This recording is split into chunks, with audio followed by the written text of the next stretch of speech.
My name is Vic Casanova. Welcome to Gusto. Love the idea about taking 2-3 ingredients and make them really sharp and precise. So I like the idea of high-depth cooking. I want to hear every single bit. I want to see every single bit. I want there to be sort of like super resolution in all of the food.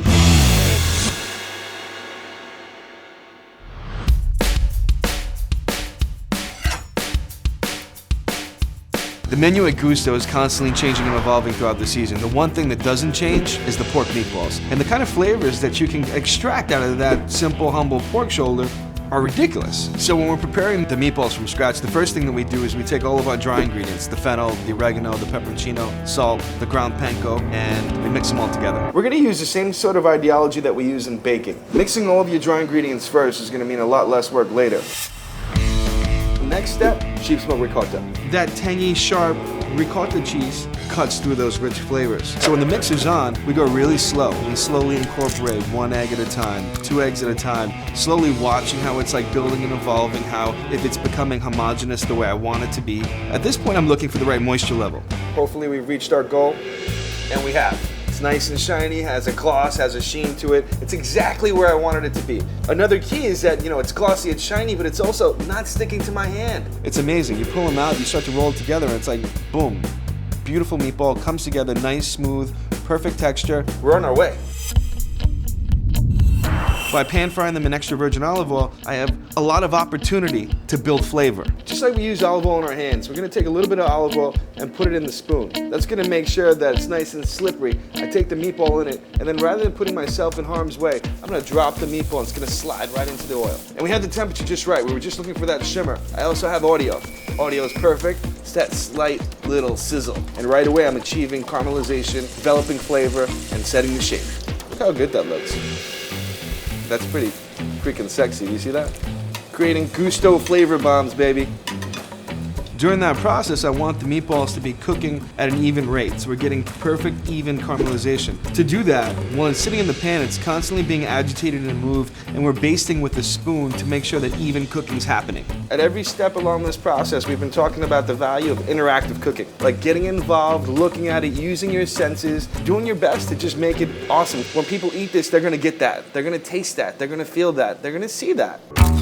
Love the idea about taking a real simple, humble ingredient and raising it to a majestic level. We have these beautiful SANMARZANO tomatoes. Why SANMARZANO? Because everything we're doing, when we're trying to do something, we want to use the best caliber product that we can get our hands on. They come from Campania, grown in soil that's rich in volcanic ash. It's just beautiful tomatoes that come from one of the most gorgeous places on the planet. And there's no better thing that you can do for somebody that you care about than cook for them. That's why I do what I do.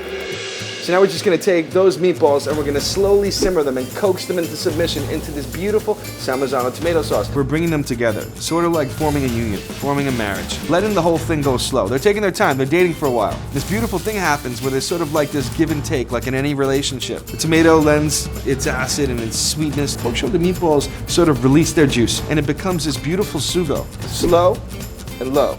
We're not rushing, it's not hasty. All good things take time. And the secret here, tip, key, is you want to cover it. Because if you cover it, all that goodness isn't going to go away. It's going to stay right in there in the pan. You cover it up, seal in the flavor.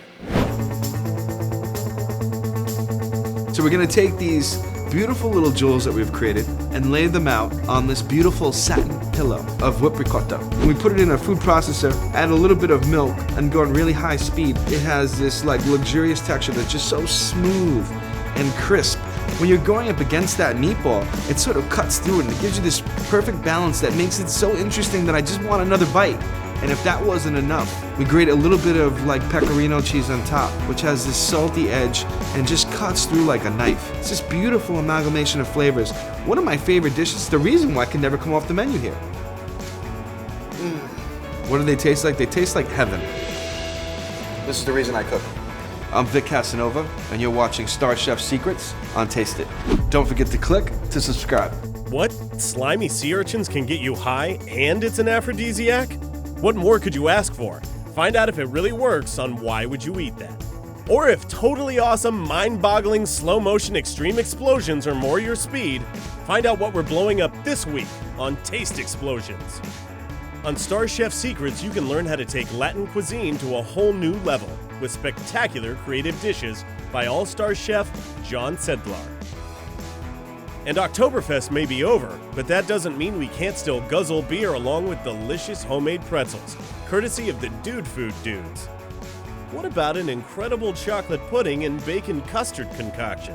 Join Chef Kevin Gillespie in his never-ending pursuit for the best in bacon. Can the Why Would You Eat That boys trick Georgia into eating what she thinks is a delicious burrito? What are they serving up this time on Why Would You Eat That?